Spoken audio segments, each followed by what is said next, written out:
What is up, everybody, and welcome back to another episode of Emphasis on Sports. As usual, I'm your host, Damon Anthony, and we're just going to kick it about sports here.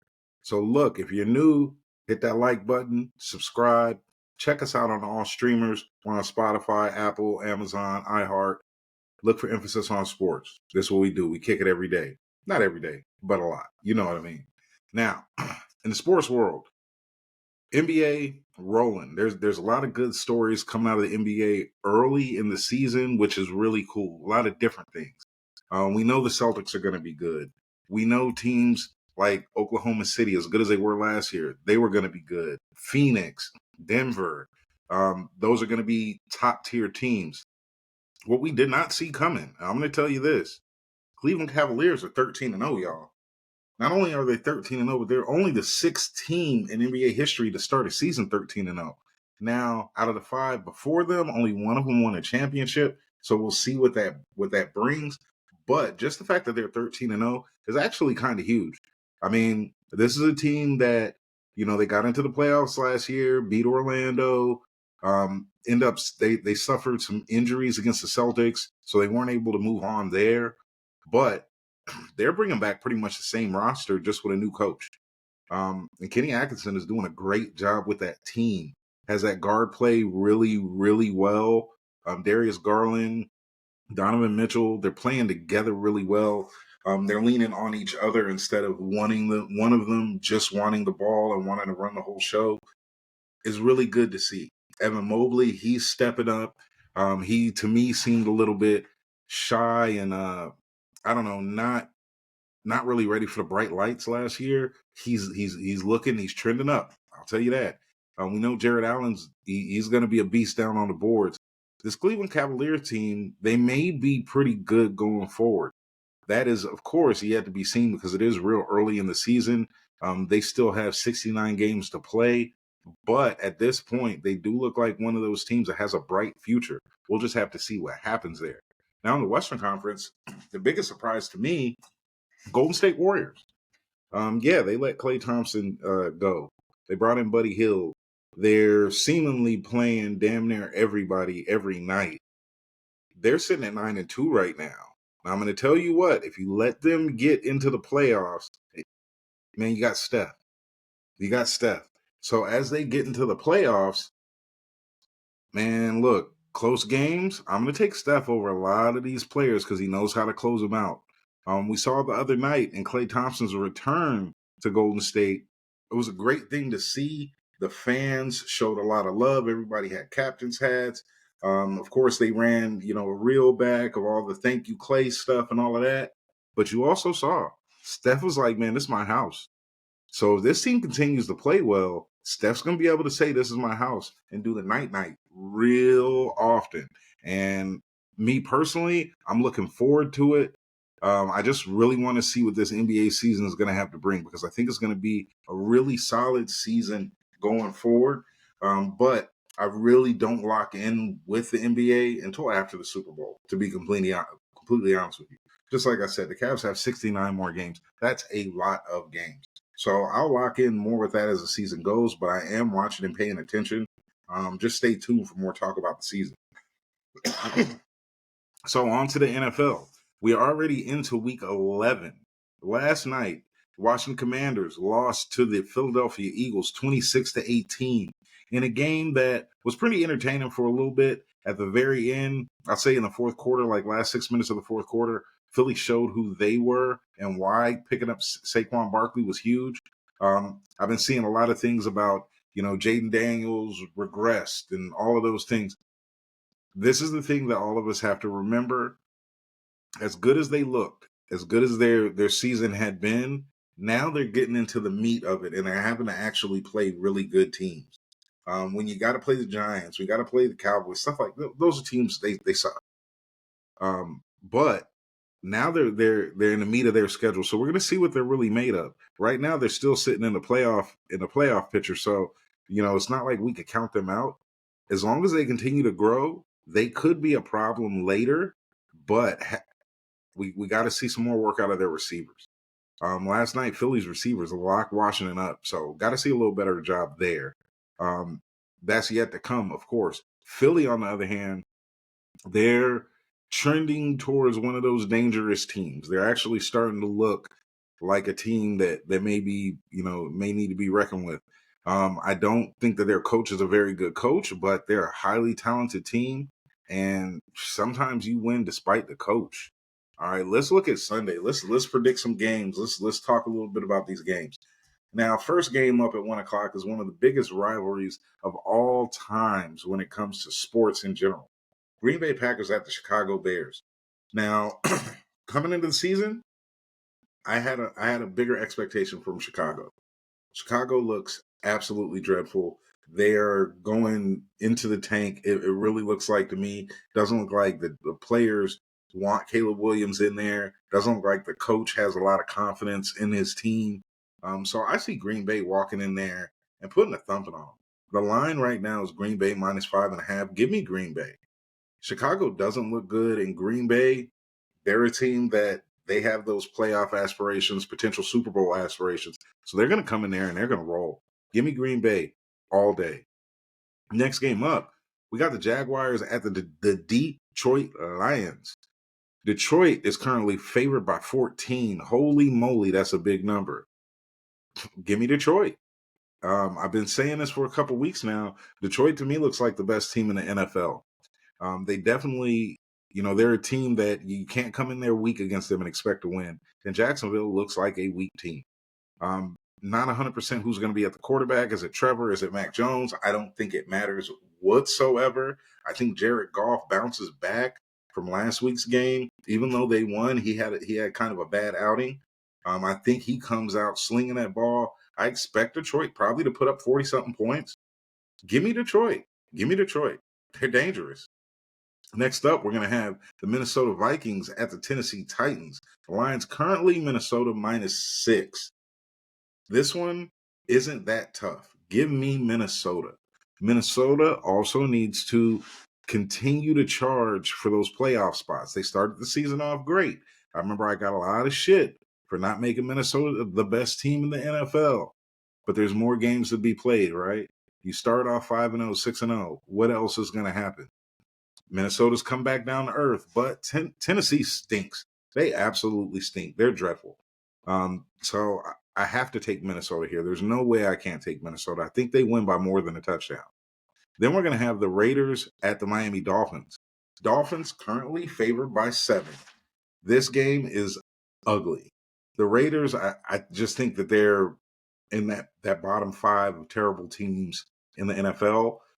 Meanwhile, Miami, they're okay. I mean, they got Tua. They're out of the running, I think, for their division lead, but maybe they could sneak into the playoffs. I mean, teams that are ahead of them, like the Chargers, like the Broncos, they can come back down to earth real quick, and Miami could sneak in there. On Sunday, give me Miami minus that 7. Definitely give me Miami minus that 7.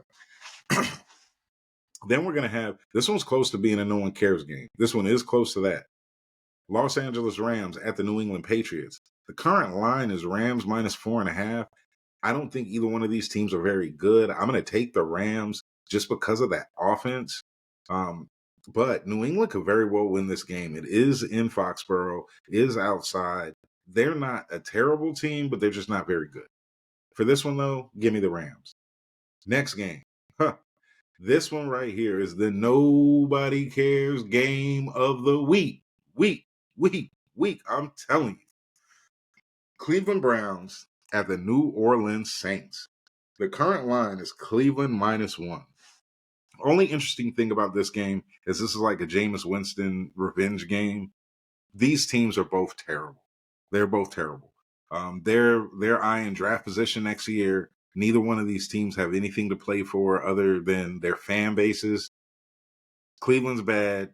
New Orleans is bad. Cleveland -1. Give me the road team coming off a bye. I will take Cleveland here. But geez, this one could go anyway. Either way. Ugly game. Then we're going to move on to the Indianapolis Colts at the New York Jets. This one also an ugly game because both of these teams aren't very good. No other way to say it.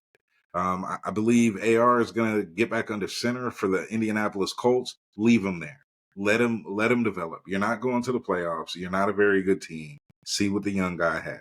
On the other side, on the Jets, man, get ready for next year. You're going to go ahead and have a pretty decent draft pick. Get ready for next year because this season is a wrap. The Jets just look abysmal. Right now, the Jets are favored by 4. Give me the Colts. Give me the Colts. Do I think the Jets will win? Absolutely. But I think it's a field goal game. I think that 4 is a bit much for both of these teams that just aren't very good. Stinky teams. Now, a game, one of the biggest games of the day. There are 2 huge games on Sunday. One of the biggest games of the day is going to be the Baltimore Ravens at the Pittsburgh Steelers. Current line is Baltimore by 3. Give me Pittsburgh. Give me the home team on this one. What I'm seeing out of Pittsburgh, we know they have a good defense. We know they have a good coach. Now they have an offense. That's not something that's normal in Pittsburgh, at least not the last couple years. I think Pittsburgh is going to hold it down at home. No slight to Baltimore. Baltimore's going to walk in there ready to play. They got Lamar. They got King Henry. But the backside of their defense, that secondary there, pretty weak. And now you're going against a Pittsburgh team. Russ likes to throw that ball. You got George Pickens out there. Remember, they just went out and picked up Mike Williams. Let's see what happens. I'm still going to take Pittsburgh plus the 3. Pittsburgh to win at home. Love it.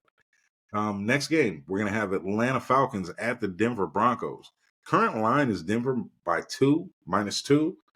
This one's a little shaky. I know Atlanta looks real good. I know Denver kind of looks mid, like a team that's just slowly starting to build and get there. But one thing that they do have is a fantastic secondary. Atlanta likes to throw the ball.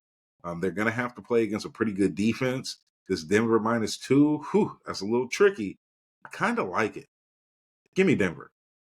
Then, game that I'm personally looking forward to, Niners. Got Seattle Seahawks at the San Francisco 49ers. Current line is Niners by 6.5. I like the Niners by 6.5. I think they win by a touchdown, but buyer beware here just a little bit. Special teams has to do better. Moody, you got to make some kicks. Got to do what you got. You got to get better. I think Christian McCaffrey has a pretty good game this game. He's going to start to get back into form. He'll be ready to go as the season goes. Still want to continue to see George Kittle get the ball some more. Still want to see Ricky get the ball some more. Let's get Debo back involved in the offense. This offense should be scoring 40 points a game, 35 at the least. They should be rolling. I'm not seeing that yet. I think we'll get there. Brock Purdy, he's having a good year. Let's just keep rolling. Defense is playing well. Special teams, not so much. On the Seattle Seahawks side, I don't think that they're one of those teams that you need to be scared of. I think they're just an okay team. And that's what they're going to be. So San Francisco -6.5, give me the Niners. Now the game of the day, the absolute game of the day, Kansas City Chiefs at the Buffalo Bills. Current line is Buffalo by 2. It's kind of an interesting line knowing that Kansas City is undefeated on the season. But they are in Buffalo. Buffalo has beat them the last 3 times in the regular season. We won't talk about what happens in the postseason. I think Buffalo keeps that trend going just because they're walking in with a ginormous chip on their shoulder, and they want to prove to Kansas City, hey man, look, we're here, we're ready, let's rock. Kansas City's going to walk in. They know how to win these games. They know how to keep them close. Their defense looks outstanding this year. But I just think Buffalo takes this one down. Buffalo -2 leaves me perfect room for Buffalo to win with a walk-off field goal, which is kind of how I think it's going to happen. As long as Buffalo doesn't let this game go to overtime, give me Buffalo. Sunday night game. Cincinnati Bengals at the Los Angeles Chargers. Current line on this one is Chargers by 1.5. I'm going to take Cincinnati here. Now the Chargers, they don't, to me, look like an impressive team, but they are trucking along and winning. They are in the playoff picture right now. If the season ended right now, they'd be in the playoffs. That, to me, doesn't mean that they're a great team or that they're capable of just knocking off everybody. Cincinnati is a team that they're fighting, they're clawing. They've just lost a lot of games by a single score. That hurts. That definitely hurts them. If Cincinnati does not win this game, I think it's over for their season. That being said, I think Cincinnati is going to walk in and they're gonna put up some points. They may not thump them, but they're going to put up a decent amount of points. Cincinnati versus the Chargers, give me Cincy. Monday Night Football game is going to be a battle of Texas. Houston Texans at the Dallas Cowboys. Current line on this is Houston -7. Give me Houston all day and all night. Dallas, we already know the season's over for them. It's a wrap. Let's move on. Let's get a good draft pick. Let's get our team back going for next year. We know that there's going to be some changes in the offseason. We just don't know what those changes are. I don't think Jerry's going to do anything to shake up the season right now, but I think there's going to be some people looking for new jobs there. Meanwhile, on that Houston side, they're coming off that tough loss to Detroit. Battle of Texas, they're always going to want to walk in and tell Big Brother, look, this is our state. And right now, it kind of is. Houston's been the better team for a while, if we're going to be honest. Remember, with J.J. Watt, they were going to the playoffs a lot. Meanwhile, Dallas wasn't. I expect Houston to walk in here and put a nice thumping on the Dallas Cowboys. Nothing is telling me that they won't at all. Now, also this weekend, have a big fight tonight. Tonight, actually. Jake Paul, Mike Tyson. I'm looking forward to it. I know it's kind of like a charity type event. I know it's not a real fight for a belt or anything like that. But as someone that grew up with, in those Mike Tyson times where all all week it's like, hey, where are we watching the Tyson fight? Someone going to watch the Tyson fight. I'm getting those feelings again. Definitely want to see it. Now, of course, Tyson's not a young man. He's not who he was from that standpoint. But anybody that's been seeing him over the years train and get it together, if you saw him back in the day and you're seeing him doing the training now, you're kind of thinking, whew, Mike might hurt something. Now, on the other hand, Jake Paul, I mean, people can say what they want. Dude's turned into a pretty decent boxer. Regardless of who you're fighting, you got to beat the person in front of you. And he does that all the time. Now, things may get a little tricky here because Mike is still Mike. I want to see if Jake Paul can knock him out. I don't know. I want to see what happens when Mike connects a clean shot anywhere on Jake Paul, because it's probably going to be harder than anybody that he's gotten hit. At the weigh-in, Tyson slapped the shit out of Jake Paul. Now, when you go back and look at it, Jake Paul steps on his bare toe or on his socked toe. So then Tyson slaps him one. Remember, this is Mike. This isn't none of them other dudes. Once he gets into that locked in, especially if he goes in there off of some mushrooms or some acid or some weed or something like that, this is a junkyard dog. This is a little bit different than your average fight. I would love to see Tyson win. I would love to see Tyson win. I don't know. Maybe Jake Paul takes this one down. I like to predict things. I like to preview things on this pod. For this one, give me Tyson by unanimous decision. I think this goes as long as this one is going to go. I don't think either one of these guys knock the other one out. Maybe a knockdown here or there, but I don't see a TKO. I don't see any of that. I don't see the ref stopping the fight. I see it going as long as it goes, and then the judges or whoever is looking at this, I think they're going to announce Tyson the winner just because that's the way things should play out, I believe. Because if that happens, then you have the next fight. Jake Paul's going to want another round, blah, blah, blah, blah, blah, all that stuff. So give me Tyson in this one. Really looking forward to it. I will be tuned in tonight, locked and loaded, watching this one. Got to. I think this is going to be a real fun fight. Now, college football. College football is slowly but surely revving up, getting ready for the playoffs. We're already getting a lot of talk about playoff rankings right now, and we're only looking at 12 teams. Remember, we have, I think, the big four conferences get automatic buys. Everybody else, we'll slot them in how they go. I want to see what goes on with Indiana. Indiana is still undefeated. They're off this week, so we won't see them. But I really like watching that story. For me, growing up, remember back in the day, of course, the U The USC was good. Oklahoma, Nebraska, the Cornhuskers were a real thing, a real vibe. I grew up on the West Coast, so I didn't, I wasn't where I am now. If I'm sitting here, it would definitely be Ohio State, the Michigans, all of that. Like, I remember those teams. But a team that, like, didn't register at all with me back then was the Indiana Hoosiers. They weren't a college football team. They were nothing that anybody was talking about.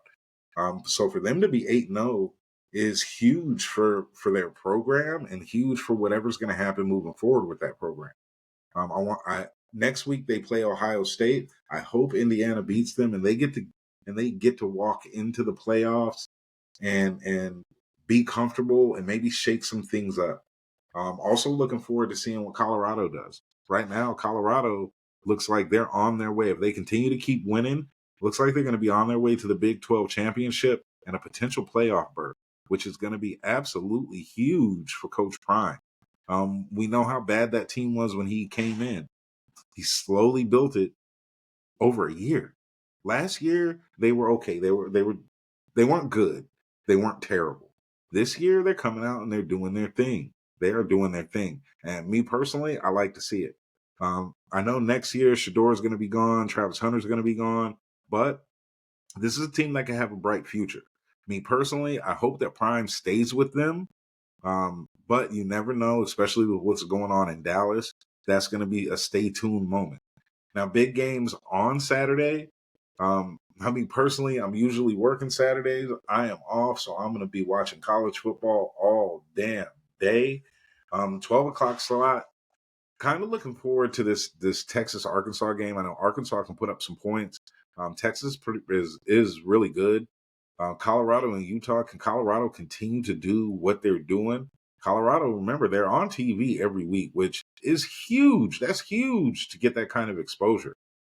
So let's see what Colorado has this week against the Utes. The 3 o'clock set, there's nothing really that sticks out to me. Of course, I think there's going to be some really good games. There's a huge one later on in the day. 4:15, Missouri, South Carolina. That's a 23 versus 21.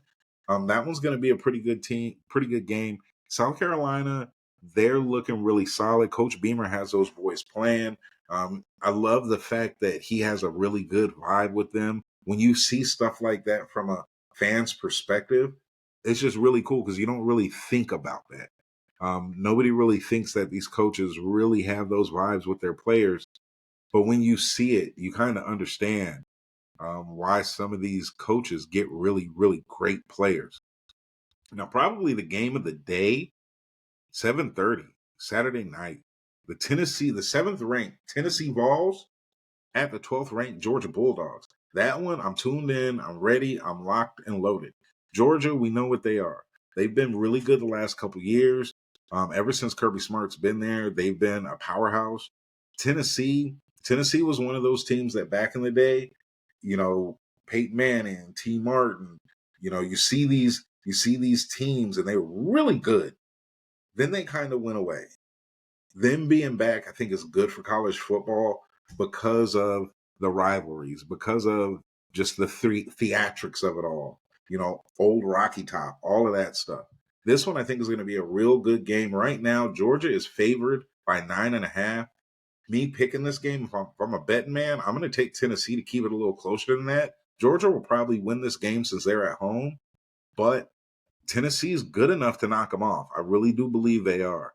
College football is rolling, and I love it. I'm really, really looking forward to when the rankings, when everything comes out about who these 12 teams are.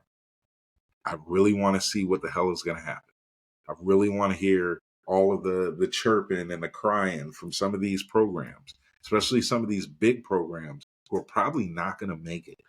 You got teams like Boise State, Colorado, SMU, Army has a chance. You got some of these teams that have chances to sneak in, and if they do, who gets left out? Is Alabama going to get left out? BYU, they're probably going to get in there. Is Tennessee going to get knocked out?